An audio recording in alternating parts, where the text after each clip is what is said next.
ನಮಸ್ಕಾರ. ಮುಖ್ಯಾಂಶಗಳು. ರಾಜ್ಯದಲ್ಲಿ ಕೋವಿಡ್ ನಿಯಂತ್ರಣಕ್ಕೆ ಕೇಂದ್ರದಿಂದ ಸಂಪೂರ್ಣ ಸಹಕಾರ. ಎಲ್ಲರಿಗೂ ಲಸಿಕೆ ಒದಗಿಸಲು ಸರ್ಕಾರ ಬದ್ಧ. ಆತಂಕ ಅನಗತ್ಯ. ಬಿಎಸ್ ಯಡಿಯೂರಪ್ಪ. ಪ್ರಧಾನಿ ನರೇಂದ್ರ ಮೋದಿ ಅವರೊಂದಿಗೆ ಭೂತಾನ್ ಸಹವರ್ತಿ ಸಮಾಲೋಚನೆ. ಕೋವಿಡ್ ಹೋರಾಟದಲ್ಲಿ ಪರಸ್ಪರ ಸಹಕಾರ ಕುರಿತು ಚರ್ಚೆ. ವೈದ್ಯಕೀಯ ಮೂಲಸೌಕರ್ಯ ಅಭಿವೃದ್ಧಿಗೆ ಆದ್ಯತೆ. ಕೆಲವು ರಾಜ್ಯಗಳಲ್ಲಿ ಸೋಂಕಿನ ಪ್ರಕರಣ ಇಳಿಮುಖ. ಕೇಂದ್ರ ಆರೋಗ್ಯ ಸಚಿವಾಲಯ. ಹಾಗೂ ಜಾಗತಿಕ ಟೆಂಡರ್ ಮೂಲಕ ಔಷಧಿ ಸಲಕರಣೆಗಳ ಖರೀದಿಗೆ ನಿರ್ಧಾರ. ಒಟ್ಟು 5 ಕೋಟಿ ಲಸಿಕೆ ಖರೀದಿ. Doctor C N Ashwathnarayan. ವಾರ್ತೆಗಳ ವಿವರ. ಕೋವಿಡ್ ಆಸ್ಪತ್ರೆ ಹಾಗೂ ಆರೈಕೆ ಕೇಂದ್ರಗಳಲ್ಲಿ 20 ದಿನಗಳಿಗಿಂತಲೂ ಹೆಚ್ಚಿನ ಕಾಲ ಉಳಿದುಕೊಂಡು ಚಿಕಿತ್ಸೆ ಪಡೆಯುತ್ತಿರುವವರನ್ನು ಆಸ್ಪತ್ರೆಯಿಂದ ಬಿಡುಗಡೆ ಮಾಡಿ ಗಂಭೀರ ಪರಿಸ್ಥಿತಿಯಲ್ಲಿರುವ ಸೋಂಕಿತರಿಗೆ ಬೆಡ್ಗಳನ್ನು ವ್ಯವಸ್ಥೆ ಮಾಡಿಕೊಡಬೇಕೆಂದು ಮುಖ್ಯಮಂತ್ರಿ ಬಿಎಸ್ ಯಡಿಯೂರಪ್ಪ ಸೂಚಿಸಿದ್ದಾರೆ. ಬೆಂಗಳೂರಿನ ಮಾಗಡಿ ರಸ್ತೆಯ ಆರೋಗ್ಯ ಸೌಧದಲ್ಲಿರುವ ಕೋವಿಡ್ ವಾರ್ ರೂಮ್ಗೆ ಇಂದು ಬೆಳಗ್ಗೆ ಭೇಟಿ ನೀಡಿ ಅಲ್ಲಿನ ಸಿಬ್ಬಂದಿಯೊಂದಿಗೆ ಸಮಾಲೋಚನೆ ನಡೆಸಿದ ಬಳಿಕ ಸುದ್ದಿಗಾರರೊಂದಿಗೆ ಅವರು ಸುಮಾರು 503ಕ್ಕೂ ಹೆಚ್ಚು ಮಂದಿ 25ರಿಂದ 30 ದಿನಗಳವರೆಗೂ ಕೋವಿಡ್ ಆಸ್ಪತ್ರೆಯಲ್ಲಿ ಉಳಿದುಕೊಂಡಿದ್ದಾರೆ. ಅವರಿಗೆ ಸೋಂಕು ಗುಣಮುಖವಾಗಿದ್ದರೆ ವೈದ್ಯರು ಪರೀಕ್ಷಿಸಿ ಆಸ್ಪತ್ರೆಯಿಂದ ಬಿಡುಗಡೆ ಮಾಡಬೇಕು. ಗಂಭೀರ ಪರಿಸ್ಥಿತಿಯಲ್ಲಿರುವ ಇತರೆ ಸೋಂಕಿತರಿಗೆ ಬೆಡ್ ಸಿಗಲು ಅವಕಾಶ ಮಾಡಿಕೊಡಬೇಕು ಎಂದು ಮನವಿ ಮಾಡಿದರು. ರಾಜ್ಯದಲ್ಲಿ ಎಲ್ಲರಿಗೂ ಹಂತ ಹಂತವಾಗಿ ಲಸಿಕೆ ಹಾಕಲಾಗುತ್ತದೆ. ಯಾರೂ ಆತಂಕಕ್ಕೆ ಒಳಗಾಗಿ ರಾತ್ರಿಯಿಂದಲೇ ಸರದಿ ಸಾಲಿನಲ್ಲಿ ನಿಲ್ಲುವುದು ಬೇಡ. ಲಸಿಕೆಯ ಪೂರೈಕೆಯಾಗುತ್ತಿದ್ದು ಅದನ್ನು ಫಲಾನುಭವಿಗಳಿಗೆ ನೀಡಲಾಗುವುದು. ಅನಗತ್ಯವಾಗಿ ಗೊಂದಲಕ್ಕೆ ಒಳಗಾಗಬೇಡಿ ಎಂದು ಮನವಿ ಮಾಡಿದರು. ಬಿಜೆಪಿ ರಾಷ್ಟ್ರೀಯ ಪ್ರಧಾನ ಕಾರ್ಯದರ್ಶಿ ಬಿಎಲ್ ಸಂತೋಷ್ ಅವರು ಇಂದು ಬೆಳಗ್ಗೆ ತಮ್ಮನ್ನು ಭೇಟಿಯಾಗಿ ಕೋವಿಡ್ ನಿಯಂತ್ರಣಕ್ಕೆ ರಾಜ್ಯ ಸರ್ಕಾರ ಕೈಗೊಂಡಿರುವ ಕ್ರಮಗಳ ಬಗ್ಗೆ ಮಾಹಿತಿ ಪಡೆದುಕೊಂಡರು. ಕೇಂದ್ರ ಸರ್ಕಾರದಿಂದ ಅಗತ್ಯ ನೆರವು ಕೊಡಿಸುವ ಭರವಸೆ ನೀಡಿದ್ದಾರೆ ಎಂದರು. ಇದಕ್ಕೂ ಮುನ್ನ ಕೋವಿಡ್ ವಾರ್ ರೂಮ್ನ ಸಿಬ್ಬಂದಿ ಮತ್ತು ಅಧಿಕಾರಿಗಳ ಜೊತೆ ಸಮಾಲೋಚನೆ ನಡೆಸಿದ ಅವರು ದಿನದ 24 ಗಂಟೆ ನಿರಂತರವಾಗಿ ಪಾಳಿಯಲ್ಲಿ ಕೆಲಸ ಮಾಡುತ್ತಾ ಕೋವಿಡ್ ನಿಯಂತ್ರಣಕ್ಕೆ ಸಹಕಾರಿಯಾಗಿದೆ. ಇದಕ್ಕಾಗಿ ನಿಮ್ಮನ್ನು ಅಭಿನಂದಿಸುತ್ತೇನೆ ಎಂದರು. ಪ್ರಧಾನಿ ನರೇಂದ್ರ ಮೋದಿ ಅವರು ನಿನ್ನೆ ತಮಗೆ ಕರೆ ಮಾಡಿ ಕೋವಿಡ್ ಪರಿಸ್ಥಿತಿ ಬಗ್ಗೆ ಮಾಹಿತಿ ಪಡೆದುಕೊಂಡರು. ಕೇಂದ್ರ ಸರ್ಕಾರದಿಂದ ರಾಜ್ಯಕ್ಕೆ ಕೋವಿಡ್ ನಿಯಂತ್ರಣಕ್ಕೆ ಎಲ್ಲ ರೀತಿಯ ಸಹಕಾರ ದೊರೆತಿದೆ. ಮಹಾರಾಷ್ಟ್ರಗಿಂತಲೂ ರಾಜ್ಯದಲ್ಲಿ ಸೋಂಕಿತರ ಸಂಖ್ಯೆ ಹೆಚ್ಚಾಗುತ್ತಿರುವುದರಿಂದ ಅದನ್ನು ನಿಯಂತ್ರಿಸಲು ನಾವು ಶಕ್ತಿ ಮೀರಿ ಪ್ರಯತ್ನಿಸುತ್ತಿದ್ದೇವೆ ಎಂದರು. ಈ ವಾರ್ ರೂಮಲ್ಲಿ ಸಿಕ್ಕಿರುವಂಥ ಮಾಹಿತಿ ಇದೆಲ್ಲ ಇನ್ನೂ ಒಳ್ಳೆ ರೀತಿ ಮಾಡೋ ಪ್ರಯತ್ನ ಏನಾಗಿದೆ. ವ್ಯಾಕ್ಸಿನೇಷನ್ ಬರೋಕ್ಕೆ ಪ್ರಾರಂಭ ಆಗಿದೆ. 2ನೇ ಡೋಸ್ ಕೊಡೋದಕ್ಕೆ ಈಗ ಪ್ರಾರಂಭ ಮಾಡಿದ್ದೇವೆ. ಯಾವುದೇ ಅಡ್ಡಿ ಆತಂಕಗಳಿಲ್ಲ. ಬಂದಂಗೆ ನಾವು ಕೊಡ್ತೇವೆ. ಯಾರು ಸಹ ಪ್ಯಾನಿಕ್ ಆಗಿ ರಾತ್ರಿ ಕ್ಯೂ ನಿಂತ್ಕೊಂಡು ಬೊಬ್ಬೆ ಹೊಡೆಯುವಂಥ ಅಗತ್ಯ ಇಲ್ಲ. ಇದ್ರ ಬಗ್ಗೆ ಆರೋಗ್ಯ ಇಲಾಖೆಯವರು ಡೆಲ್ಲಿನಲ್ಲಿ ವಿಶೇಷ ಗಮನ ಕೊಡ್ತಾ ಇದ್ದಾರೆ. ಹಂತವಾಗಿ ಬರುತ್ತೆ. ಬಂದಂಗೆ ವ್ಯಾಕ್ಸಿನೇಷನ್ ಕೊಡ್ತೇವೆ. ಯಾರು ಗಾಬರಿ ಪಡ್ಕೊಳ್ಳುವಂಥ ಅಗತ್ಯ ಇಲ್ಲ. ದಯಮಾಡಿ ಸಹಕರಿಸಬೇಕು. ಡೆಲ್ಲಿಯಲ್ಲಿ ಏನಿದೆ, ಬೇರೆ ಪರಿಸ್ಥಿತಿಗಳೇನಿದೆ, ಕರ್ನಾಟಕದಲ್ಲಿ ಯಾವ ಸ್ಥಿತಿ ಇದೆ, ಯಾವ ರೀತಿ ನಾವು ಒಳ್ಳೆ ರೀತಿ ಕೆಲಸ ಮಾಡ್ತಾ ಇದ್ದೆ ಎಲ್ಲವನ್ನ ಸಂತೋಷ್ ಅವರು ಬಂದು ಬೆಳಗ್ಗೆ 1 ಗಂಟೆ ಕಾಲ ನನ್ನ ಜೊತೆ ಇದ್ದು ಎಲ್ಲ ಮಾಹಿತಿಗಳನ್ನು ಕೊಟ್ಟಿದ್ದಾರೆ. ಮತ್ತು ಡೆಲ್ಲಿಯಿಂದ ಏನೇನು ಸಹಕಾರ ಬೇಕೋ ಎಲ್ಲವನ್ನು ಕೊಡ್ತೇವೆ ಅನ್ನೋ ಭರವಸೆಯನ್ನು ಸಹ ಕೊಟ್ಟಿದ್ದಾರೆ. ಪ್ರಧಾನಿ ನರೇಂದ್ರ ಮೋದಿ ಅವರಿಂದು ಭೂತಾನ್ ಪ್ರಧಾನಮಂತ್ರಿ ಡಾಕ್ಟರ್ ಲೋಟೆ ಶೆರಿಂಗ್ ಅವರೊಂದಿಗೆ ದೂರವಾಣಿ ಮೂಲಕ ಸಂಭಾಷಣೆ ನಡೆಸಿದರು. ಕೋವಿಡ್ 2ನೇ ಅಲೆಯ ವಿರುದ್ಧ ಹೋರಾಡುತ್ತಿರುವ ಭಾರತ ಮತ್ತು ಭಾರತದ ಜನರೊಂದಿಗೆ ತಮ್ಮ ಏಕತೆಯನ್ನು ಭೂತಾನ್ ಪ್ರಧಾನಮಂತ್ರಿ ವ್ಯಕ್ತಪಡಿಸಿದರು. ಪ್ರಧಾನಿಯವರು ಭೂತಾನ್ ಸರ್ಕಾರ ಮತ್ತು ಜನರ ಶುಭ ಹಾರೈಕೆಗಾಗಿ ಧನ್ಯವಾದ ಅರ್ಪಿಸಿದರು. ಭೂತಾನ್ ದೊರೆಯ ನೇತೃತ್ವದಲ್ಲಿ ಸಾಂಕ್ರಾಮಿಕದ ವಿರುದ್ಧ ನಡೆಸುತ್ತಿರುವ ಹೋರಾಟಕ್ಕೆ ಪ್ರಧಾನಿ ಮೆಚ್ಚುಗೆ ವ್ಯಕ್ತಪಡಿಸಿದರು ಮತ್ತು ಆ ದೇಶದ ನಿರಂತರ ಪ್ರಯತ್ನಕ್ಕಾಗಿ ಶುಭ ಕೋರಿದರು. ಪ್ರಸಕ್ತ ಬಿಕ್ಕಟ್ಟು ಭಾರತ ಮತ್ತು ಭೂತಾನ್ ನಡುವಿನ ವಿಶೇಷ ಸ್ನೇಹವನ್ನು ಮತ್ತಷ್ಟು ಬಲಪಡಿಸಿದೆ. ಪರಸ್ಪರ ತಿಳಿವಳಿಕೆ ಮತ್ತು ಗೌರವದ ಬೆಸುಗೆ ಹಾಕಿದೆ. ಹಂಚಿಕೆಯ ಸಾಂಸ್ಕೃತಿಕ ಪರಂಪರೆ ಜನಸಂಪರ್ಕವನ್ನು ಬಲಪಡಿಸಿದೆ ಎಂಬುದನ್ನು ಇಬ್ಬರೂ ನಾಯಕರು ಗುರುತಿಸಿದರು. ದೇಶದಲ್ಲಿ ಕಳೆದ ಕೆಲವು ದಿನಗಳವರೆಗೆ 12 ರಾಜ್ಯಗಳಲ್ಲಿ 1 ಲಕ್ಷಕ್ಕಿಂತ ಅಧಿಕ ಕೋವಿಡ್ ಸಕ್ರಿಯ ಪ್ರಕರಣಗಳಿದ್ದವು. ಮಧ್ಯಪ್ರದೇಶ ಈಗ ಈ ಸಾಲಿಗೆ ಸೇರಿದೆ. 17 ರಾಜ್ಯಗಳಲ್ಲಿ 50,000ಕ್ಕೂ ಅಧಿಕ ಸಕ್ರಿಯ ಪ್ರಕರಣಗಳಿವೆ ಎಂದು ಆರೋಗ್ಯ ಮತ್ತು ಕುಟುಂಬ ಕಲ್ಯಾಣ ಸಚಿವಾಲಯದ ಜಂಟಿ ಕಾರ್ಯದರ್ಶಿ ಲವ್ ಅಗರ್ವಾಲ್ ತಿಳಿಸಿದ್ದಾರೆ. ಮಹಾರಾಷ್ಟ್ರದಲ್ಲಿ 5,93,150 ಸಕ್ರಿಯ ಪ್ರಕರಣಗಳಿದ್ದರೆ ಕರ್ನಾಟಕದಲ್ಲಿ 5,71,026 ಪ್ರಕರಣಗಳಿವೆ.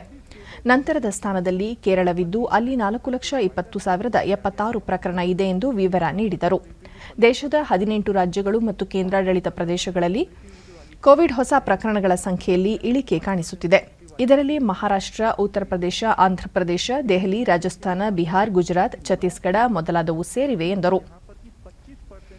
ಆಸ್ಪತ್ರೆಗಳ ಮೂಲಸೌಕರ್ಯ ವರ್ಧನೆಯ ಜೊತೆಗೆ ಸೋಂಕಿನ ಪ್ರಮಾಣ ತಗ್ಗಿಸುವುದು ಮುಖ್ಯವಾಗುತ್ತದೆ. ಸಕ್ರಿಯ ಪ್ರಕರಣಗಳು ಹೆಚ್ಚಿರುವ ಮತ್ತು ದೈನಿಕ ಹೊಸ ಪ್ರಕರಣಗಳ ಸಂಖ್ಯೆ ಹೆಚ್ಚಳವಾಗುತ್ತಿರುವ ರಾಜ್ಯಗಳಲ್ಲಿ ಅದರ ನಿಯಂತ್ರಣಕ್ಕೆ ಕ್ರಮಗಳನ್ನು ಕೈಗೊಳ್ಳಲಾಗುತ್ತಿದೆ ಎಂದು ತಿಳಿಸಿದರು. यह वह स्टेट्स हैं जिनसे गवर्नमेंट ऑफ इंडिया उन स्टेट से डिस्कस करते हुए किस टाइप के स्टेप्स लेने चाहिए ताकि हम उन केसेस के स्प्रेड को रोक सकें. साथ ही इनका मूवमेंट फास्ट करने के लिए टैंकर ಕೇಂದ್ರ ಗೃಹ ವ್ಯವಹಾರಗಳ ಸಚಿವಾಲಯದ ಹೆಚ್ಚುವರಿ ಕಾರ್ಯದರ್ಶಿ ಪಿಯೂಷ್ ಗೋಯಲ್ ಕೋವಿಡ್ ಪ್ರಕರಣಗಳಲ್ಲಿ ತೀವ್ರ ಹೆಚ್ಚಳವಾದ ಹಿನ್ನೆಲೆಯಲ್ಲಿ ದೇಶದಲ್ಲಿ ವೈದ್ಯಕೀಯ ಆಕ್ಸಿಜನ್ ಬೇಡಿಕೆ ಹೆಚ್ಚಾಗಿದ್ದು ಸರ್ಕಾರ ಆಕ್ಸಿಜನ್ ಪೂರೈಕೆಗೆ ಕ್ರಮಗಳನ್ನು ಕೈಗೊಂಡಿದೆ ಎಂದರು. ಆಕ್ಸಿಜನ್ ಲಭ್ಯತೆಯನ್ನು ಖಾತ್ರಿಪಡಿಸಲು ಅದರ ಉತ್ಪಾದನೆಯನ್ನು ಹೆಚ್ಚಿಸಲಾಗಿದೆ. ದೇಶದ ವಿವಿಧೆಡೆ ಆಕ್ಸಿಜನ್ ಸ್ಥಾವರ ಸ್ಥಾಪಿಸಲಾಗಿದೆ. ವಿದೇಶದಿಂದ ದ್ರವ ರೂಪದ ಆಕ್ಸಿಜನ್ ಆಮದು ಮಾಡಿ मूवमेंट फैसिलिटेट करने के लिए और ड्राइवर्स की कमी न हो इसलिए भी कुछ कार्रवाई की जा रही है.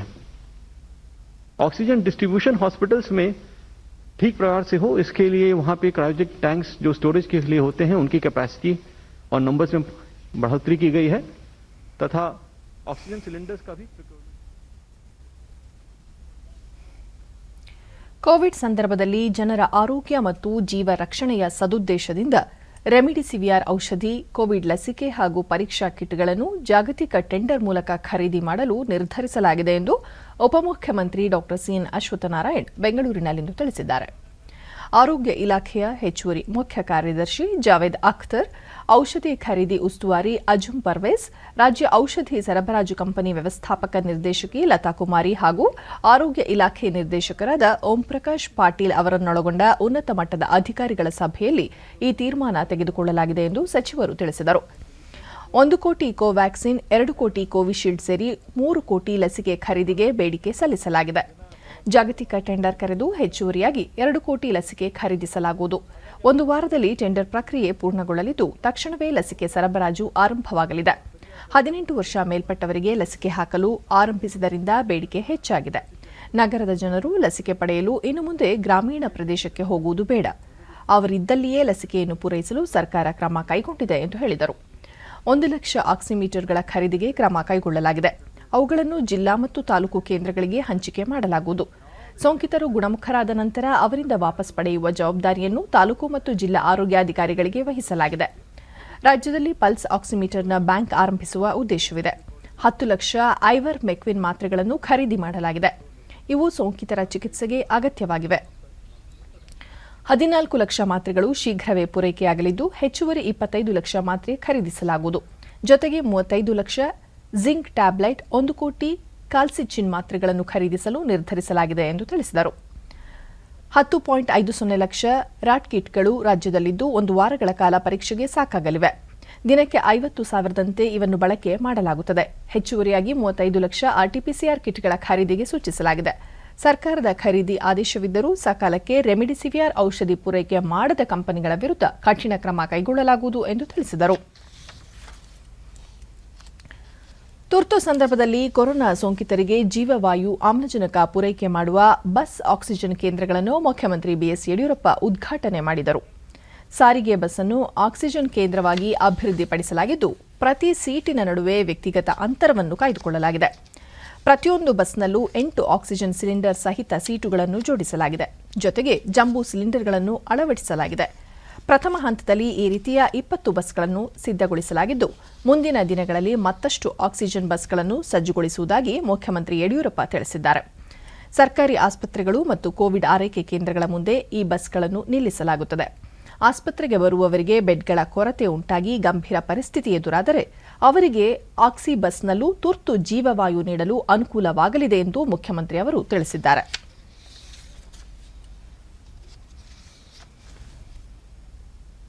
ನಮಗೆ ಬೇಕಾದಂಥ ಎಲ್ಲ ಅನುಕೂಲತೆಗಳು ಆಗ್ತಾ ಇದೆ. ನಮ್ಗೆ ಗೊತ್ತಿದೆ, ಇವತ್ತು ಬೆಂಗಳೂರಿಗೆ 120 ಟನ್ ಆಕ್ಸಿಜನ್ ಕಂಟೈನರ್ ಜಮ್ಶೆಡ್ಪುರದಿಂದ ಟ್ರೈನಲ್ಲಿ ಬಂದಿದೆ. ಹೀಗೆ ನಮ್ಗೆ ಏನೇನು ಅಗತ್ಯ ಇದೆ ಎಲ್ಲವನ್ನು ಕೊಡ್ತಾ ಇದ್ದಾರೆ. ನನಗೆ ಸಂಪೂರ್ಣ ತೃಪ್ತಿ ಇದೆ. ಕೇಂದ್ರ ಸರ್ಕಾರ, ಪ್ರಧಾನಿ ನರೇಂದ್ರ ಮೋದಿಯವರು ಕರ್ನಾಟಕಕ್ಕೆ ಹೆಚ್ಚಿನ ಆದ್ಯತೆ ಕೊಟ್ಟು ಎಲ್ಲ ರೀತಿಯ ಕೇಂದ್ರದ ನೆರವಿನ ಭಾಗವಾಗಿ 6 ಕಂಟೈನರ್ ಆಕ್ಸಿಜನ್ ಟ್ಯಾಂಕರ್ಗಳು ಇಂದು ಬೆಳಗ್ಗೆ ಜೆಮ್ಶೆಡ್ಪುರದಿಂದ ಬೆಂಗಳೂರಿಗೆ ಆಗಮಿಸಿವೆ. ಟಾಟಾ ನಗರದಿಂದ ವಿಶೇಷ ಎಕ್ಸ್‌ಪ್ರೆಸ್ ರೈಲಿನ ಮೂಲಕ ಒಟ್ಟಾರೆ 120 ಟನ್ ತೂಕದ ಆಕ್ಸಿಜನ್ ಬೆಂಗಳೂರಿನ ವೈಟ್‌ಫೀಲ್ಡ್ ರೈಲ್ವೆ ನಿಲ್ದಾಣಕ್ಕೆ ಬಂದು ತಲುಪಿದೆ. ಆಕ್ಸಿಜನ್ ಎಕ್ಸ್‌ಪ್ರೆಸ್ ರೈಲಿನ ತ್ವರಿತ ಹಾಗೂ ತಡೆರಹಿತ ಸಂಚಾರಕ್ಕಾಗಿ ಟಾಟಾ ನಗರದಿಂದ ಬೆಂಗಳೂರಿನವರೆಗೂ ರೈಲ್ವೆ ಇಲಾಖೆಯಿಂದ ಹಸಿರು ಕಾರಿಡಾರ್ ವ್ಯವಸ್ಥೆ ಮಾಡಲಾಗಿತ್ತು.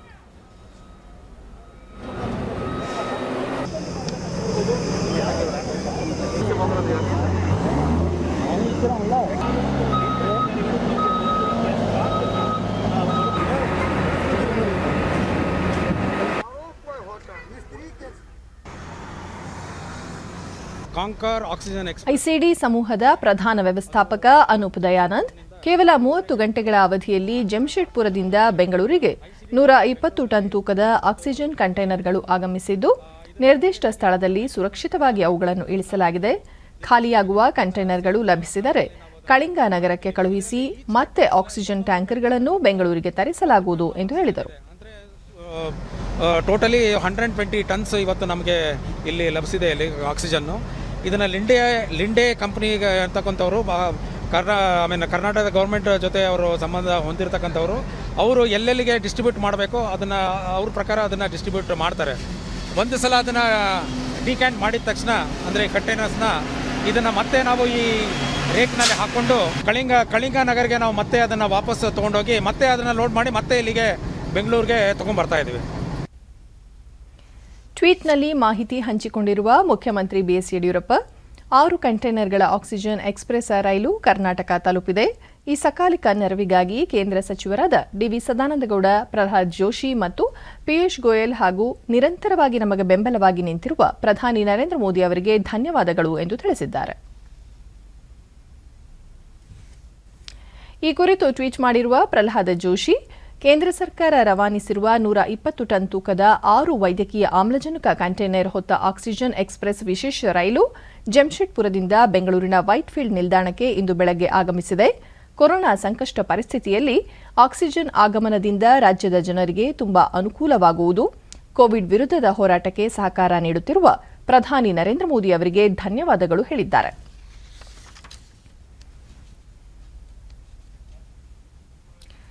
ರಾಜ್ಯದಲ್ಲಿ ಉತ್ಪಾದನೆಯಾಗುವ ಆಮ್ಲಜನಕವನ್ನು ಇಲ್ಲಿಯೇ ಬಳಕೆ ಮಾಡಿಕೊಳ್ಳಲು ಅವಕಾಶ ನೀಡಬೇಕು ಎಂದು ಕೇಂದ್ರ ಸರ್ಕಾರಕ್ಕೆ ಮನವಿ ಮಾಡಿರುವುದಾಗಿ ಆರೋಗ್ಯ ಮತ್ತು ವೈದ್ಯಕೀಯ ಶಿಕ್ಷಣ ಸಚಿವ ಡಾ ಕೆ ಸುಧಾಕರ್ ತಿಳಿಸಿದ್ದಾರೆ. ಸುದ್ದಿಗಾರರೊಂದಿಗೆ ಅವರು, ಕೇಂದ್ರ ಸರ್ಕಾರ 6 ಕಂಟೈನರ್ಗಳಲ್ಲಿ 120 ಟನ್ ಆಮ್ಲಜನಕವನ್ನು ರೈಲಿನಲ್ಲಿ ಕಳುಹಿಸಿದೆ. ಕೇಂದ್ರ ಸರ್ಕಾರ ರಾಜ್ಯಕ್ಕೆ ಅಗತ್ಯವಿರುವ ಎಲ್ಲ ಸಹಕಾರವನ್ನು ನೀಡುತ್ತಿದೆ. ಬೇರೆ ಕಡೆಯಿಂದ ಆಮ್ಲಜನಕವನ್ನು ತರಿಸಿಕೊಳ್ಳಲು 3-4 ದಿನಗಳ ಸಮಯ ಬೇಕಾಗಿರುವುದರಿಂದ ರಾಜ್ಯದಲ್ಲಿ ಉತ್ಪಾದನೆಯಾಗುವ ಆಮ್ಲಜನಕವನ್ನು ಇಲ್ಲಿಗೆ ಹಂಚಿಕೆ ಮಾಡಿದರೆ ಅನುಕೂಲವಾಗಲಿದೆ ಎಂದು ಕೇಂದ್ರ ಸಚಿವ ಪಿಯೂಷ್ ಗೋಯಲ್ ಅವರಿಗೆ ಮನವಿ ಮಾಡಲಾಗಿದೆ. ಈ ಬಗ್ಗೆ ಕೇಂದ್ರ ಸರ್ಕಾರ ಶೀಘ್ರ ಕ್ರಮ ಕೈಗೊಳ್ಳುವ ಭರವಸೆ ಇದೆ. ಇನ್ನು ಹೆಚ್ಚುವರಿಯಾಗಿ 125ರಿಂದ 150 ಟನ್ ಆಮ್ಲಜನಕ ಹಂಚಿಕೆ ಮಾಡುವ ಭರವಸೆಯನ್ನು ಕೇಂದ್ರ ಸಚಿವರು ನೀಡಿದ್ದಾರೆ ಎಂದರು. ಪ್ರತಿ ಜಿಲ್ಲೆಯಲ್ಲೂ ಸಕ್ರಿಯ ಪ್ರಕರಣಗಳನ್ನು ಆಧರಿಸಿ ಆಮ್ಲಜನಕದ ಬೇಡಿಕೆ ಅಂದಾಜಿಸಿ ಪೂರೈಕೆ ಮಾಡಲಾಗುತ್ತದೆ. ಸರ್ಕಾರ ಎಷ್ಟೇ ಕಾನೂನು ಜಾರಿಗೆ ತಂದರೂ ಜನರಲ್ಲಿ ಜಾಗೃತಿ ಮೂಡುವುದು ಅಗತ್ಯ. ಲಾಕ್ಡೌನ್ ಜಾರಿಗೊಳಿಸಿರುವ 14 ದಿನಗಳ ಅವಧಿಯಲ್ಲಿ ಕೋವಿಡ್ ಪ್ರಕರಣಗಳ ಸಂಖ್ಯೆ ಇಳಿಮುಖವಾಗಲಿದೆ. ಜನರು ಸ್ವಯಂ ನಿಯಂತ್ರಣ ಹೇರಿಕೊಂಡು ಮನೆಯಲ್ಲೇ ಇರಬೇಕೆಂದು ಮನವಿ ಮಾಡಿದರು. ಕೋವಿಡ್ನ 2ನೇ ಅಲೆ ವೇಗವಾಗಿ ಹರಡುತ್ತಿದೆ ಎಂದು ತಜ್ಞರು ಎಚ್ಚರಿಕೆ ನೀಡಿದ್ದಾರೆ. ಇದಕ್ಕೆ ಸೂಕ್ತ ಚಿಕಿತ್ಸೆ ಮತ್ತು ಔಷಧಿಗಳನ್ನು ನೀಡಬೇಕಾಗಿದೆ. ಈಗಾಗಲೇ ಸಾಕಷ್ಟು ಔಷಧಿಗಳು ಲಭ್ಯವಾಗಿದ್ದು ಶೀಘ್ರವಾಗಿ ಎಲ್ಲವೂ ಸರಿಹೋಗಲಿದೆ ಎಂಬ ವಿಶ್ವಾಸ ವ್ಯಕ್ತಪಡಿಸಿದರು. ಲಾಕ್ಡೌನ್ ವೇಳೆ ಕಠಿಣ ನಿಯಮಾವಳಿಗಳನ್ನು ಜಾರಿಗೊಳಿಸುವಾಗ ಬಲಪ್ರಯೋಗ ಮಾಡದೆ ಕಾನೂನು ಪ್ರಕಾರ ಲಭ್ಯವಿರುವ ಬೇರೆ ಬೇರೆ ಕ್ರಮಗಳನ್ನು ಕೈಗೊಳ್ಳುವಂತೆ ಗೃಹ ಸಚಿವ ಬಸವರಾಜ ಬೊಮ್ಮಾಯಿ ಪೊಲೀಸರಿಗೆ ಸಲಹೆ ನೀಡಿದ್ದಾರೆ. ಹೆಬ್ಬಾಳದಲ್ಲಿ ಸ್ಥಾಪಿಸಲಾಗಿರುವ ಕೋವಿಡ್ ಆರೈಕೆ ಕೇಂದ್ರಕ್ಕೆ ಭೇಟಿ ನೀಡಿ ಪರಿಶೀಲನೆ ನಡೆಸಿದ ಬಳಿಕ ಸುದ್ದಿಗಾರರೊಂದಿಗೆ ಅವರು, ಬಲಪ್ರಯೋಗ ಮಾಡದೆ ಲಾಕ್ಡೌನ್ ಯಶಸ್ವಿಯಾಗಬೇಕಾದರೆ ಸಾರ್ವಜನಿಕರು ಪರಿಸ್ಥಿತಿಯನ್ನು ಅರ್ಥ ಮಾಡಿಕೊಂಡು ಸ್ವಯಂ ನಿಯಂತ್ರಣ ಪಾಲಿಸಬೇಕು ಎಂದು ಸಲಹೆ ನೀಡಿದರು. ಕಾನೂನು ಉಲ್ಲಂಘನೆ ಮಾಡುವವರ ವಾಹನಗಳನ್ನು ಜಪ್ತಿ ಮಾಡುವ ಮೂಲಕ ಬೇರೆ ರೀತಿಯ ಕಾನೂನು ಕ್ರಮಗಳನ್ನು ಜರುಗಿಸಲು ಪೊಲೀಸರಿಗೆ ಸೂಚನೆ ನೀಡಲಾಗಿದೆ. ಇಂದು ಬೆಳಗ್ಗೆ 6ರಿಂದ 10 ಗಂಟೆಯ ಸಮಯದಲ್ಲಿ ಅಗತ್ಯ ವಸ್ತುಗಳ ಖರೀದಿ ವೇಳೆ ವಾಹನಗಳ ದಟ್ಟಣೆ ಕಂಡುಬಂದಿದ್ದು ಪೊಲೀಸರು ಕೂಡ ಕ್ರಮ ಕೈಗೊಂಡಿದ್ದು ವಾಹನ ದಟ್ಟಣೆಯನ್ನು ಕಡಿಮೆ ಮಾಡಿದ್ದಾರೆ ಎಂದು ಹೇಳಿದರು. ಅದರ ಹೊರತಾಗಿ ಇಲ್ಲಿ ಲಾಕ್ಡೌನ್ ಯಶಸ್ವಿ ಆಗಬೇಕಾದ್ರೆ ಜನರ ಸಹಕಾರ ಭಾಳ ಮುಖ್ಯ. ಒಂದು 14 ದಿವಸ ನಮ್ಮಷ್ಟಕ್ಕೆ ನಾವೇ ನಿಯಂತ್ರಣ ಮಾಡೋದು ಅವಶ್ಯಕತೆ ಇದೆ. ಆ ವಿನಂತಿಯನ್ನು ಕೋವಿಡ್ ವೈರಾಣು ಹರಡುವಿಕೆ ತಡೆಗೆ ರಾಜ್ಯ ಸರ್ಕಾರ 14 ದಿನಗಳ ಕಾಲ ಲಾಕ್ಡೌನ್ ಜಾರಿ ಮಾಡಿದ್ದು, ಈ ಅವಧಿಯಲ್ಲಿ ಬಡವರಿಗೆ ತೊಂದರೆಯಾಗಬಾರದು ಎಂಬ ಉದ್ದೇಶದಿಂದ ಇಂದಿನಿಂದ ರಾಜ್ಯದ ಎಲ್ಲ ನಗರ, ಪಟ್ಟಣ ಪಂಚಾಯಿತಿಗಳಲ್ಲಿರುವ ಇಂದಿರಾ ಕ್ಯಾಂಟೀನ್ಗಳಲ್ಲಿ ಉಚಿತವಾಗಿ ಆಹಾರ ಪೂರೈಕೆ ಮಾಡಲು ನಿರ್ಧರಿಸಲಾಗಿದೆ ಎಂದು ಪೌರಾಡಳಿತ ಸಚಿವ ಎಂಟಿಬಿ ನಾಗರಾಜ್ ತಿಳಿಸಿದ್ದಾರೆ. ಬೆಂಗಳೂರಿನಲ್ಲಿಂದು ಅವರು ಬಡವರು, ಬೀದಿ ಬದಿ ವ್ಯಾಪಾರಿಗಳು, ಕೂಲಿ ಕಾರ್ಮಿಕರು, ವಲಸಿಗರು ಹಾಗೂ ದುರ್ಬಲ ವರ್ಗದವರು ಹಸಿವಿನಿಂದ ಬಳಲಬಾರದು ಎಂಬ ಉದ್ದೇಶದಿಂದ 14 ದಿನಗಳ ಕಾಲ ಇಂದಿರಾ ಕ್ಯಾಂಟೀನ್ನಲ್ಲಿ ಉಚಿತವಾಗಿ ಆಹಾರ ವಿತರಿಸಲಾಗುವುದು. ಬೆಳಗಿನ ಉಪಹಾರ, ಮಧ್ಯಾಹ್ನದ ಊಟ ಹಾಗೂ ರಾತ್ರಿಯ ಊಟವನ್ನು ನೀಡಲಾಗುತ್ತಿದ್ದು, ಇದರ ಪ್ರಯೋಜನ ಪಡೆದುಕೊಳ್ಳಬೇಕು ಎಂದು ಹೇಳಿದರು. ಕೋವಿಡ್ ಸೋಂಕು ಹರಡುವಿಕೆ ತಡೆಗೆ ಪಾಲಿಸಬೇಕು, ವ್ಯಕ್ತಿಗತ ಅಂತರ ಕಾಯ್ದುಕೊಳ್ಳುವುದು, ಮಾಸ್ಕ್ ಧರಿಸುವುದು ಸೇರಿದಂತೆ ಇನ್ನಿತರ ಮಾರ್ಗಸೂಚಿಯಂತೆ ನಡೆದುಕೊಳ್ಳಬೇಕು ಎಂದು ಎಂಟಿಬಿ ನಾಗರಾಜ್ ಹೇಳಿದರು. ವ್ಯಾಪಾರ ಮಾಡತಕ್ಕಂಥ ಸಣ್ಣ ಬಡ ಕುಟುಂಬಗಳವರು ಇಂದಿರಾ ಕ್ಯಾಂಟೀನಲ್ಲಿ ನಾವೇನು ಬೆಳಿಗ್ಗೆ ಅವ್ರಿಗೆ ಕೊಡ್ತಕ್ಕಂಥ ಉಪಹಾರ 5 ರೂಪಾಯಿ, ಮಧ್ಯಾಹ್ನ ಊಟ 10 ರೂಪಾಯಿ, ರಾತ್ರಿ 10 ರೂಪಾಯಿಯನ್ನು ಅವರಿಂದ ಪಡೆದುಕೊಂಡು ನೀಡುತ್ತಿದ್ದಂಥ ಈ ಒಂದು ದರವನ್ನು ಇವತ್ತು ರಾಜ್ಯ ಸರ್ಕಾರ ಪೌರಾಡಳಿತ ಇಲಾಖೆಯಿಂದ ರಾಜ್ಯದ ಎಲ್ಲ ನಗರಸಭೆ, ಪಟ್ಟಣ, ಪುರಸಭೆ, ಪಂಚಾಯಿತಿಗಳಿಗೂ ಕೂಡ ಉಚಿತವಾಗಿ ನೀಡಬೇಕೆಂದು ಈಗಾಗಲೇ ಸರ್ಕಾರ ಒಂದು ಆದೇಶವನ್ನು ಹೊರಡಿಸಲಾಗಿದೆ. ಅದರಿಂದ ಕೂಡಲೇ ತತ್ಕ್ಷಣ ಇಂದಿನಿಂದ ರಾಜ್ಯದ ಎಲ್ಲ ನಗರ ಮತ್ತು ಪಟ್ಟಣ ಪಂಚಾಯಿತಿಗಳು ಕೂಡ ಉಚಿತವಾಗಿ ಬೆಳಗ್ಗೆ ಉಪಹಾರ, ಮಧ್ಯಾಹ್ನ ಊಟ, ರಾತ್ರಿ ಊಟ ಕೂಡ ಉಚಿತವಾಗಿ ನೀಡುವಂಥ ಒಂದು ಸರ್ಕಾರದ ಆದೇಶ ಆಗಿದೆ. ಇದನ್ನು ಎಲ್ಲ ಸಾರ್ವಜನಿಕರು, ಬಡವರು ಇದನ್ನು ಉಪಯೋಗಿಸಿಕೊಂಡು 14 ದಿನ ಲಾಕ್ಡೌನನ್ನು ನೀವು ಸರ್ಕಾರದ ನಿಯಮಗಳನ್ನು ಪಾಲನೆ ಮಾಡಬೇಕು. ಅಂತರವನ್ನು ಕಾದುಕೊಳ್ಳುವುದು, ಪ್ರತಿಯೊಬ್ಬರು ಮಾಸ್ಕನ್ನು ಧರಿಸುವುದು ಮತ್ತು ಸ್ಯಾನಿಟೈಸರ್ ಉಪಯೋಗಿಸುವುದು, ಲಾಕ್ಡೌನ್ನಿಂದ ಮನೆಯಿಂದ ಹೊರಗಡೆ ಬಾರದೆ ಮನೆಯಲ್ಲೇ 14 ದಿವಸಗಳ ಕಾಲ ತಾವು ಸರ್ಕಾರದ ನಿಯಮಾವಳಿಯನ್ನು ಪಾಲಿಸಬೇಕು ಅಂತೇಳಿ ಕರ್ನಾಟಕ ರಾಜ್ಯದ ಎಲ್ಲ ನಾಗರಿಕರಲ್ಲಿ ನಾನು ಕಳಕಳಿಯಿಂದ ಈ ಸಂದರ್ಭದಲ್ಲಿ ಮನವಿಯನ್ನು ಕೂಡ. ಬಿಬಿಎಂಪಿ ವ್ಯಾಪ್ತಿಯಲ್ಲಿರುವ ಇಂದಿರಾ ಕ್ಯಾಂಟೀನ್ಗಳಲ್ಲೂ ನಾಳೆಯಿಂದ ಕೂಲಿ ಕಾರ್ಮಿಕರು, ವಲಸಿಗರು ಹಾಗೂ ಬಡವರ್ಗದ ಜನರಿಗೆ ಉಚಿತ ಆಹಾರದ ಪೊಟ್ಟಣಗಳನ್ನು ವಿತರಿಸಲು ನಿರ್ಧರಿಸಲಾಗಿದೆ. ಲಾಕ್ಡೌನ್ ಜಾರಿಯಲ್ಲಿರುವ ಮೇ 24ರವರೆಗೂ ಬೆಳಗಿನ ಉಪಹಾರ, ಮಧ್ಯಾಹ್ನ ಹಾಗೂ ರಾತ್ರಿಯ ಊಟದ ಪೊಟ್ಟಣಗಳನ್ನು ನೀಡಲಾಗುತ್ತದೆ. ಪ್ರತಿಯೊಬ್ಬ ವ್ಯಕ್ತಿಗೂ ಗರಿಷ್ಠ 3 ಅಥವಾ ಪಡಿತರ ಚೀಟಿಯಲ್ಲಿರುವ ಒಟ್ಟು ವ್ಯಕ್ತಿಗಳ ಸಂಖ್ಯೆಗೆ ಅನುಗುಣವಾಗಿ ಆಹಾರದ ಪೊಟ್ಟಣಗಳನ್ನು ನೀಡುವುದಾಗಿ ಬಿಬಿಎಂಪಿ ತಿಳಿಸಿದೆ. ಆಹಾರ ಪೊಟ್ಟಣಗಳನ್ನು ಪಡೆಯುವ ಫಲಾನುಭವಿಗಳು ಮತದಾರರ ಗುರುತಿನ ಚೀಟಿ, ಆಧಾರ್ ಕಾರ್ಡ್, ಚಾಲನಾ ಪರವಾನಗಿ, ಕಾರ್ಮಿಕ ಇಲಾಖೆಯ ಗುರುತಿನ ಚೀಟಿ ಸೇರಿದಂತೆ ಯಾವುದಾದರೂ ಒಂದು ದಾಖಲೆಯನ್ನು ಕ್ಯಾಂಟೀನಿನ ವ್ಯವಸ್ಥಾಪಕರಿಗೆ ತೋರಿಸಬೇಕು ಮತ್ತು ಕೋವಿಡ್ ಸುರಕ್ಷತಾ ಕ್ರಮಗಳನ್ನು ಅನುಸರಿಸಬೇಕು ಎಂದು ಸೂಚಿಸಲಾಗಿದೆ.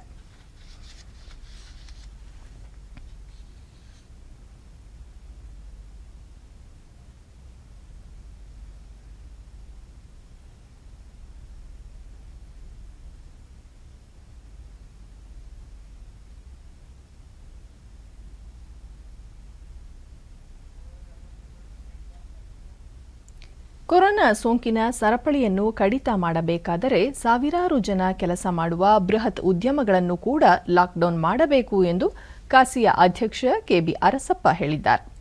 ರಾಜ್ಯ ಸರ್ಕಾರ ಜಾರಿಗೊಳಿಸಿರುವ 14 ದಿನಗಳ ಲಾಕ್ಡೌನ್ ಅನ್ನು ಸ್ವಾಗತಿಸಿರುವ ಅವರು, ರಕ್ಷಣೆ, ವೈಮಾನಿಕ, ಆರೋಗ್ಯ, ಕೃಷಿ ಕ್ಷೇತ್ರಗಳಂತಹ ಅತ್ಯವಶ್ಯಕ ವಲಯಗಳ ಉತ್ಪಾದನೆಗೆ ಲಾಕ್ಡೌನ್ನಿಂದ ವಿನಾಯಿತಿ ನೀಡಲಾಗಿದೆ. ಆದರೆ ಸಿಬ್ಬಂದಿಗಳು ಕಾರ್ಖಾನೆಯಲ್ಲೇ ಉಳಿದು ಕೆಲಸ ಮಾಡಬೇಕು ಎನ್ನುವ ಸೂಚನೆ ನೀಡಲಾಗಿದೆ. ಪ್ರಸ್ತುತ ಜಾರಿಯಲ್ಲಿರುವ ಕಠಿಣ ನಿಯಮಾವಳಿ ಪ್ರಕಾರ ಕಾರ್ಖಾನೆಯ ಮಾಲೀಕರಾಗಲಿ ನೌಕರರಾಗಲಿ ವಾಹನಗಳನ್ನು ಬಳಸುವಂತಿಲ್ಲ. ಮಾಲೀಕರು ಕಾರ್ಖಾನೆಗಳಿಗೆ ಹೋಗದಿದ್ದರೆ ಉತ್ಪಾದನೆ ಸಮರ್ಪಕವಾಗಿ ನಡೆಯುವುದಿಲ್ಲ. ಕಾರ್ಮಿಕರು ಎಷ್ಟು ದಿನ ಕಾರ್ಖಾನೆಯಲ್ಲಿ ಉಳಿದು ಕೆಲಸ ಮಾಡಲು ಸಾಧ್ಯ? ಅದಕ್ಕಾಗಿ ಬೆಳಗ್ಗೆ ಮತ್ತು ಸಂಜೆ ತಲಾ 2 ಗಂಟೆಗಳ ಕಾಲ ಸಿಬ್ಬಂದಿ ಮತ್ತು ಮಾಲೀಕರಿಗೆ ಕಾರ್ಖಾನೆಗೆ ಹೋಗಿ ಬರಲು ಅವಕಾಶ ಮಾಡಿಕೊಡಬೇಕು ಎಂದು ಮನವಿ ಮಾಡಿದ್ದಾರೆ. ಕೆಲವು ಬೃಹತ್ ಕಂಪನಿಗಳ ಕಾರ್ಯಾಚರಣೆಗೆ ಸರ್ಕಾರ ಅವಕಾಶ ನೀಡಿದೆ. ಅವುಗಳಿಗೆ ಕಚ್ಚಾ ಸರಕುಗಳನ್ನು ಪೂರೈಸುವ ಎಂಎಸ್ಎಂಇ ಉದ್ಯಮಗಳನ್ನು ರಾಜ್ಯದಲ್ಲಿ ಮುಚ್ಚಿಸಲಾಗಿದೆ. ಹೀಗಾಗಿ ಬೃಹತ್ ಕಂಪನಿಗಳು ಕಚ್ಚಾ ಸರಕು ಮತ್ತು ಸೇವೆಗಳನ್ನು ಪಡೆಯಲು ನೆರೆ ರಾಜ್ಯಗಳ ಎಂಎಸ್ಎಂಇಗಳ ಮೊರೆ ಹೋಗುತ್ತಿದ್ದಾರೆ. ಇದರಿಂದ ರಾಜ್ಯದ ಸಣ್ಣ ಮತ್ತು ಮಧ್ಯಮ ಗಾತ್ರದ ಉದ್ಯಮಗಳಿಗೆ ನಷ್ಟವಾಗುತ್ತಿದೆ. ಬೃಹತ್ ಕಂಪನಿಗಳು ಕೂಡ ಲಾಕ್ಡೌನ್ಗೆ ಸಿದ್ಧವಿದ್ದು, ಅನಿವಾರ್ಯವಲ್ಲದ ಉದ್ಯಮಗಳನ್ನು ಮುಚ್ಚಲು ಸರ್ಕಾರ ಆದೇಶ ನೀಡಬೇಕು ಎಂದು ಮನವಿ ಮಾಡಿದರು. ಕಟ್ಟಾಗಲ್ಲ ಸೊ ಅಂತ ಹೇಳ್ತಾ ದಯವಿಟ್ಟು ಈ ಒಂದು ಲಾರ್ಜ್ ಸ್ಕೇಲ್ ಇಂಡಸ್ಟ್ರೀಸಲ್ಲಿ 2,000, 3,000, 5,000 ಜನ. ಉತ್ತರ ಕನ್ನಡ ಜಿಲ್ಲೆಯಾದ್ಯಂತ ಕಟ್ಟುನಿಟ್ಟಿನಿಂದ ಲಾಕ್ಡೌನ್ ಪಾಲಿಸಲಾಗುತ್ತಿದ್ದು, ಜಿಲ್ಲಾಡಳಿತದ ಸೂಚನೆಯಂತೆ ಕುಮಟಾ ತಾಲೂಕು ಆಡಳಿತ ಬಿಗಿ ಬಂದೋಬಸ್ತಿನ ಕ್ರಮಕ್ಕೆ ಮುಂದಾಗಿದೆ. ಜನರು ಅಗತ್ಯ ಸೇವೆ ಮತ್ತು ಆಹಾರ ಪದಾರ್ಥ ಖರೀದಿಗೆ ನಿಗದಿತ ಸಮಯದಲ್ಲೂ ಮನೆಯಿಂದ ಹೊರಬರುವುದನ್ನು ತಪ್ಪಿಸಲು ತಾಲೂಕು ಪುರಸಭೆ ಗ್ರಾಹಕರ ಮನೆಯ ಬಾಗಿಲಿಗೆ ಆಹಾರ ಪದಾರ್ಥ ಮತ್ತು ಅಗತ್ಯ ಸೇವೆಗಳನ್ನು ಒದಗಿಸುವ ವ್ಯವಸ್ಥೆಗೆ ಮುಂದಾಗಿದೆ.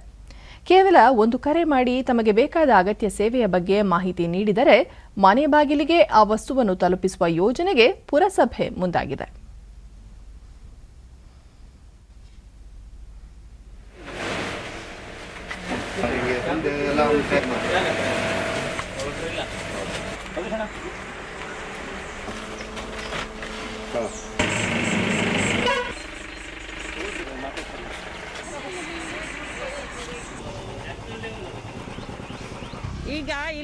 ಈ ಕುರಿತು ಡಿಡಿ ನ್ಯೂಸ್ನೊಂದಿಗೆ ಗೃಹಿಣಿ ಯಶೋಧ, ಸುಮಾರು 3 ಕಿಲೋಮೀಟರ್ ನಡೆದು ಬಂದು ಅಗತ್ಯ ವಸ್ತುಗಳನ್ನು ಖರೀದಿ ಮಾಡಬೇಕು.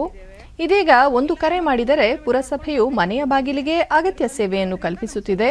ಇದರಿಂದ ಅನುಕೂಲವಾಗಿದೆ ಎಂದು ತಿಳಿಸಿದರು. ನಮಗೆ ವೆಹಿಕಲ್ ಎಲ್ಲ ಬರುವಂಗಿಲ್ಲ, ರಿಕ್ಷಾದಲ್ಲಿ ಬರುವಂಗಿಲ್ಲ, ಮತ್ತೆ ಬೈಕಲ್ಲೂ ಬರುವಂಗಿಲ್ಲ. ಮನೇಲಿ ವಯಸ್ಸಾದವರು ಇದ್ದಾರೆ, ನಾವು ತರಕಾರಿ ತಗೊಳ್ಳದೆ ಜೀವನ ಮಾಡ್ಲಿಕ್ಕೆ ಆಗಲ್ಲ ನಮಗೆ. ಮತ್ತು 1 ಕಿಲೋಮೀಟರ್ ನಡಿಬೇಕು ಮತ್ತು ಕಷ್ಟನೇ, ಮತ್ತು ವಜ್ಜೆ ಹೊತ್ಕೊಂಡು ಬರಬೇಕಲ್ಲ ನಮಗೆ ಅಲ್ಲಿಂದ ಇಲ್ಲಿ ತನಕನೂ. ಈಗ ಮನೆಗೆ ಬರ್ತಾ ಇದ್ದಾರೆ, ತರಕಾರಿ ತಗೊಳ್ಳಿಕ್ಕೆ ತುಂಬಾ ಉಪಕಾರ ಆಗ್ತಾ ಇದೆ. ಫಲಾನುಭವಿ ಪ್ರಕಾಶ್ ಭಂಡಾರಿ ಸರದಿ ಸಾಲಿನಲ್ಲಿ ನಿಂತು ವಾಹನ ವ್ಯವಸ್ಥೆ ಇಲ್ಲದೆ ಅಗತ್ಯ ಸೇವೆ ಖರೀದಿಗೆ ಸಂಕಷ್ಟದ ಪರಿಸ್ಥಿತಿ ಇದ್ದು, ಇಂತಹ ಸಮಯದಲ್ಲಿ ಪುರಸಭೆ ದಿನಸಿ ವಸ್ತುಗಳನ್ನು ಮನೆ ಬಾಗಿಲಿಗೆ ತಲುಪಿಸುತ್ತಿರುವುದು ಶ್ಲಾಘನೀಯ ಎಂದರು. ಲಾಕ್ಡೌನ್ ಹೇಳಿ ಎಲ್ಲ ಹೊರಗೆ ತೊಂದರೆನೇ ಇಲ್ಲ, ಎಲ್ಲ ಮನೆಗೆ ತಂದು ಮುಟ್ಟಿಸ್ತಾ ಇದ್ದಾರೆ. ಎಲ್ಲರೂ ಮನೆಯಿಂದ ಹೊರಗೆ ಬೀಳದೆ ಎಲ್ಲ ಮನೆಯಲ್ಲೇ ನಿಂತ್ಕೊಂಡು ಮುನ್ಸಿಪಾಲಿಟಿ ತಿಳಿಸಿ ಎಲ್ಲ ವ್ಯವಸ್ಥೆಯನ್ನು ಸಹಕರಿಸಬೇಕು. ತಾಲೂಕು ಆಡಳಿತ ಕೂಡ ಪುರಸಭೆ ಮುಖ್ಯಾಧಿಕಾರಿ ಎಂಕೆ ಸುರೇಶ್ ಲಾಕ್ಡೌನ್ ಆದೇಶವನ್ನು ಪುರಸಭೆ ಗಂಭೀರವಾಗಿ ಪರಿಗಣಿಸಿದ್ದು, ಸಾರ್ವಜನಿಕರು ಮನೆಯಿಂದ ಹೊರಬರಬಾರದು ಮತ್ತು ಅಗತ್ಯ ವಸ್ತುಗಳ ಕೊರತೆ ಎದುರಿಸಬಾರದು ಎಂಬ ಸದುದ್ದೇಶದಿಂದ ಈ ನಿರ್ಧಾರ ಕೈಗೊಳ್ಳಲಾಗಿದೆ ಎಂದು ತಿಳಿಸಿದರು. ಗ್ರಾಹಕರಿಗೆ ಈ ತೊಂದರೆಯಾಗುವುದನ್ನು ಪರಿಗಣಿಸಿ ತರಕಾರಿ, ಹಣ್ಣು ಹಂಪಲು, ಮೀನು ಮತ್ತು ದಿನಸಿ ವಸ್ತುಗಳನ್ನು ಡೋರ್ ಟು ಡೋರ್ ವ್ಯವಸ್ಥೆ ಮೂಲಕ ನಾವು ಈಗಾಗಲೇ ಕ್ರಮವನ್ನು ಕೈಗೊಂಡಿರ್ತೇವೆ. ಉತ್ತರ ಕನ್ನಡ ಜಿಲ್ಲೆಯಲ್ಲಿ ಕೊರೋನಾ ಸೋಂಕಿತರ ಸಂಖ್ಯೆ ಹೆಚ್ಚಾಗುತ್ತಿರುವ ಹಿನ್ನೆಲೆ ಖಾಸಗಿ ಆಸ್ಪತ್ರೆಗಳಲ್ಲಿ ಹಾಸಿಗೆಗಳನ್ನು ಕಾಯ್ದಿರಿಸುವಂತೆ ಸೂಚಿಸಲಾಗಿದೆ. ಅದರಂತೆ ನಗರದ ಹಲವು ಆಸ್ಪತ್ರೆಗಳಲ್ಲಿ ಈಗಾಗಲೇ ಚಿಕಿತ್ಸೆ ನೀಡಲಾಗುತ್ತಿದ್ದು, ಸರ್ಕಾರ ನಿಗದಿಪಡಿಸಿದ್ದಕ್ಕಿಂತ ಕಡಿಮೆ ದರದಲ್ಲಿ ಚಿಕಿತ್ಸೆ ಲಭ್ಯವಾಗುತ್ತಿದೆ. ಸೋಂಕಿತರಿಗೆ ಆಮ್ಲಜನಕ ಸೇರಿದಂತೆ ಅಗತ್ಯ ಸೇವೆ ದೊರೆಯುತ್ತಿದ್ದು, ಕೆಲ ಆಸ್ಪತ್ರೆಗಳಲ್ಲಿ ಉಚಿತ ಆಹಾರ ಸಹ ನೀಡಲಾಗುತ್ತಿದೆ. ಡಿಡಿ ನ್ಯೂಸ್ನೊಂದಿಗೆ ಜಿಲ್ಲಾ ಆರೋಗ್ಯ ಮತ್ತು ಕುಟುಂಬ ಕಲ್ಯಾಣಾಧಿಕಾರಿ ಶರದ್ ನಾಯಕ್, ಜಿಲ್ಲೆಯಲ್ಲಿ ಕೊರೋನಾ ಸೋಂಕು ನಿಯಂತ್ರಣಕ್ಕೆ ಅಗತ್ಯ ಕ್ರಮಗಳನ್ನು ಕೈಗೊಳ್ಳಲಾಗಿದೆ. ಆಮ್ಲಜನಕ ಕೊರತೆಯಾಗದಂತೆ ಗಮನ ಹರಿಸಲಾಗಿದೆ. ಕೊರೋನಾ ಸೋಂಕಿತರಿಗೆ ಖಾಸಗಿ ಆಸ್ಪತ್ರೆಗಳಲ್ಲೂ ಸೂಕ್ತ ಚಿಕಿತ್ಸೆ ಲಭ್ಯವಾಗುತ್ತಿದೆ ಎಂದು ತಿಳಿಸಿದರು. ನಾವು ಅಡ್ಮಿಟ್ ಮಾಡಿಕೊಳ್ತಾ ಇದ್ದೀವಿ. ಅದರ ಹಾಗೆ ಕೆಲವೊಂದು ಪ್ರೈವೇಟ್ ಆಸ್ಪತ್ರೆಗಳಲ್ಲಿ ಸಹಿತ ನಮಗೆ ಹೆಚ್ಚಿನ ಅಡ್ಮಿಷನ್ ಮಾಡಿ ಟ್ರೀಟ್ಮೆಂಟ್ಗಳನ್ನು ಅವರಾಗಿ ಪ್ರೈವೇಟ್ ವತಿಯಿಂದ ಕೊಟ್ಕೊಂಡು ಟ್ರೀಟ್ಮೆಂಟ್ಗಳನ್ನು ಮಾಡ್ತಾ ಇದ್ದಾರೆ. ಸೊ ಈಗಾಗಲೇ ನಾವು ನಮ್ಮ ಗೌರ್ಮೆಂಟ್ ಇದರಲ್ಲಿ ಇಂಜೆಕ್ಷನ್ ರೆಮಿಡಿಸಿವಿರನ್ನು ಎಲ್ಲ ಕಡೆ ಸಪ್ಲೈ ಆಗುವಂಥದ್ದು ಶಾರ್ಟೇಜ್ ಇಲ್ಲದೆ ಸಪ್ಲೈ ಮಾಡ್ತಾ ಇದ್ದೀವಿ. ನಮ್ಮ ಹತ್ರ ಸ್ಟಾಕ್ ಸಹಿತ ಇದೆ. ಈಗ ಒಂದು 400 ಆಗುವಷ್ಟು ಸ್ಟಾಕು ಸಹಿತ ಇದೆ. ಇವತ್ತು ಡ್ರಗ್ ಲಾಜಿಸ್ಟಿಕ್ ಹತ್ರ ಮಾತಾಡಿದ್ದೀವಿ. ಕೋವಿಡ್-19 ರೋಗಿಗಳನ್ನು ಸಿಟಿ ಸ್ಕ್ಯಾನ್ ಸೆಂಟರ್ನ ಮುಖ್ಯಸ್ಥ ಡಾಕ್ಟರ್ ಮಹೇಶ್ ಹೆಗಡೆ ತಮ್ಮಲ್ಲಿ ಕೊರೋನಾ ಸೋಂಕಿತರಿಗೆ ಚಿಕಿತ್ಸೆ ನೀಡಲು 30 ಹಾಸಿಗೆಗಳನ್ನು ಮೀಸಲಿಡಲಾಗಿದ್ದು, ಈ ಪೈಕಿ 14 ಐಸಿಯು ಹಾಸಿಗೆಗಳಾಗಿವೆ. ಚಿಕಿತ್ಸೆಗೆ ಬೇಕಾದ ಅಗತ್ಯ ಕ್ರಮಗಳನ್ನು ಕೈಗೊಳ್ಳಲಾಗಿದೆ. ಸೋಂಕು ಕುರಿತು ಯಾರೊಬ್ಬರಿಗೂ ಅನಗತ್ಯ ಭಯ ಬೇಡ ಎಂದರು. ದರಕ್ಕಿಂತ ಕಡಿಮೆ ದರದಲ್ಲಿ ರೋಗಿಗಳಿಗೆ ಆಹಾರವನ್ನು ಉಚಿತವಾಗಿ ಕೊಟ್ಟು ಅದರೊಳಗೆ ಕೊಟ್ಟು ಟ್ರೀಟ್ಮೆಂಟ್ ಅನ್ನು ಮಾಡ್ತಾ ಇದ್ದೇವೆ. ಟಿಎಸ್ಎಸ್ ಆಸ್ಪತ್ರೆಯ ವೈದ್ಯಾಧಿಕಾರಿ ಜ್ಞಾನಪ್ರಕಾಶ್ ಕಾರಂತ್ ತಮ್ಮ ಆಸ್ಪತ್ರೆಯಲ್ಲಿ ಕೊರೋನಾ ಪೀಡಿತ ಗರ್ಭಿಣಿಯರು, ಹೃದ್ರೋಗಿಗಳು ಹಾಗೂ ದಿವ್ಯಾಂಗರಿಗಾಗಿ ಹಾಸಿಗೆಗಳನ್ನು ಮೀಸಲಿಡಲಾಗಿದೆ. ಈಗಾಗಲೇ ಹಲವು ಸೋಂಕಿತರು ಚಿಕಿತ್ಸೆ ಪಡೆದು ಗುಣಮುಖರಾಗಿ ಬಿಡುಗಡೆ ಹೊಂದಿದ್ದಾರೆ ಎಂದು ತಿಳಿಸಿದರು. ಇದರಲ್ಲಿ ಸಿಸೇರಿಯನ್ ಡೆಲಿವರಿ ಮಾಡಿದವಳು ಪಾಸಿಟಿವ್ ಆಗಿ ಅವ್ರ ಮಗು ಕೂಡ NICUಲಿ 5 ದಿವಸ ಇರಬೇಕಾಗಿತ್ತು. ಸೊ ಅಂಥವ್ರಿಗೆ ಕೂಡ ಟ್ರೀಟ್ಮೆಂಟ್ ಕೊಟ್ಟು ಕಳಿಸಿದ್ದೇವೆ. ಸೊ ಸರ್ಕಾರದ ಆದೇಶದಂತೆ ಏನು ಹೆಚ್ಚಿನ ಕೋಮಾರ್ಬಿಡಿಟೀಸ್ ಇರೋವನ್ನು ನಾವು ಟ್ರೀಟ್ ಮಾಡ್ತಾ ಇದ್ದೇವೆ. ಏನೂ ತೊಂದರೆ ಆಗ್ತಾ ಇಲ್ಲ ಸದ್ಯಕ್ಕೆ. ಕೋವಿಡ್ 2ನೇ ಅಲೆಯಲ್ಲಿ ಆತಂಕ ಮೂಡಿಸುವ ಸುದ್ದಿಗಳೇ ಹೆಚ್ಚಾಗಿರುವಾಗ DRDOದಿಂದ ಮನಸ್ಸಿಗೆ ನಿರಾಳ, ನೆಮ್ಮದಿ ನೀಡುವ ಸುದ್ದಿಯೊಂದು ಬಂದಿದೆ. ರಕ್ಷಣಾ ಸಂಶೋಧನಾ ಅಭಿವೃದ್ಧಿ ಸಂಸ್ಥೆ DRDO ಹೈದರಾಬಾದ್ ಮೂಲಕ ಡಾ ರೆಡ್ಡಿಸ್ ಲ್ಯಾಬೊರೇಟರಿ ಜೊತೆಗೂಡಿ ಅಭಿವೃದ್ಧಿಪಡಿಸಿರುವ ಕೋವಿಡ್ ನಿರೋಧಕವಾಗಬಹುದಾದ 2-ಡಿಯೋಕ್ಸಿ ಡಿ ಗ್ಲೂಕೋಸ್ ಶೀಘ್ರವೇ ಬಳಕೆಗೆ ಲಭ್ಯವಾಗಲಿದೆ.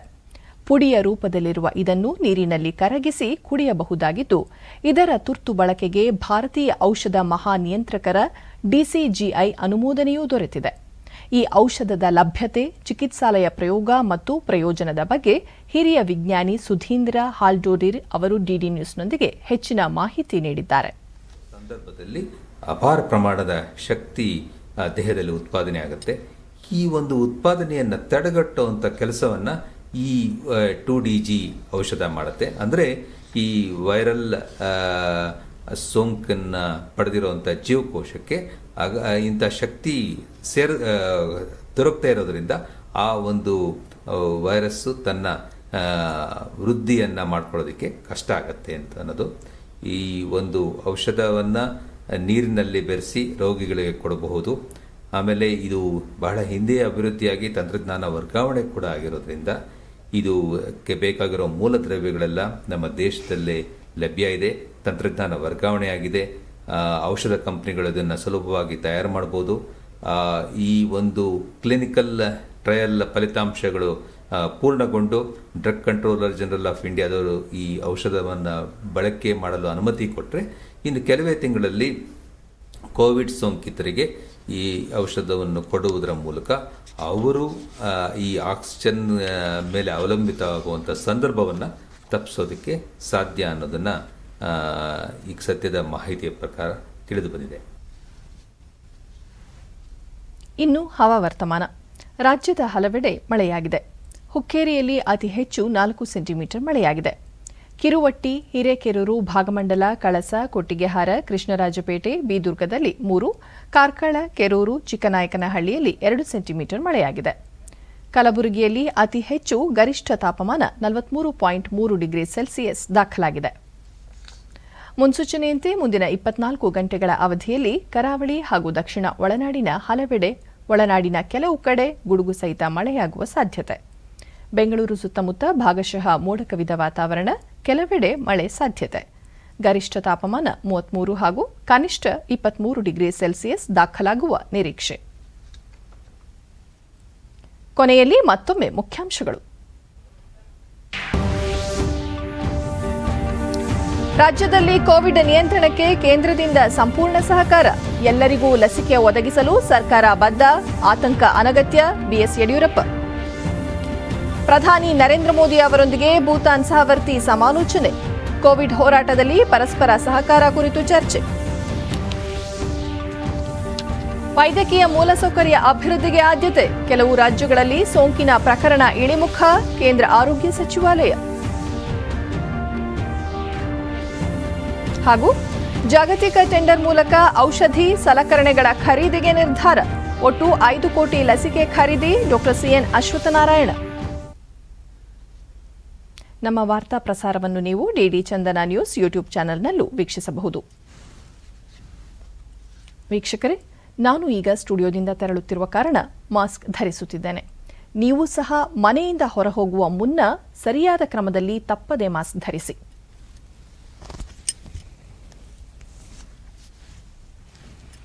ವ್ಯಕ್ತಿಗತ ಅಂತರ ಕಾಪಾಡಿಕೊಳ್ಳುವುದರೊಂದಿಗೆ ನೀವು ಸುರಕ್ಷಿತವಾಗಿರಿ, ನಿಮ್ಮವರನ್ನು ಸುರಕ್ಷಿತವಾಗಿರಿಸಿ. ನೈರ್ಮಲ್ಯಕ್ಕೆ ಆದ್ಯತೆ ನೀಡುವುದರ ಜೊತೆಗೆ ಸೋಂಕು ತಡೆಗೆ 18 ವರ್ಷಕ್ಕೂ ಮೇಲ್ಪಟ್ಟ ಎಲ್ಲರೂ ಕೋವಿಡ್-19 ಲಸಿಕೆ ಪಡೆಯಿರಿ. ನಮ್ಮ ಮುಂದಿನ ವಾರ್ತಾ ಪ್ರಸಾರ ರಾತ್ರಿ 9 ಗಂಟೆಗೆ. ನಮಸ್ಕಾರ.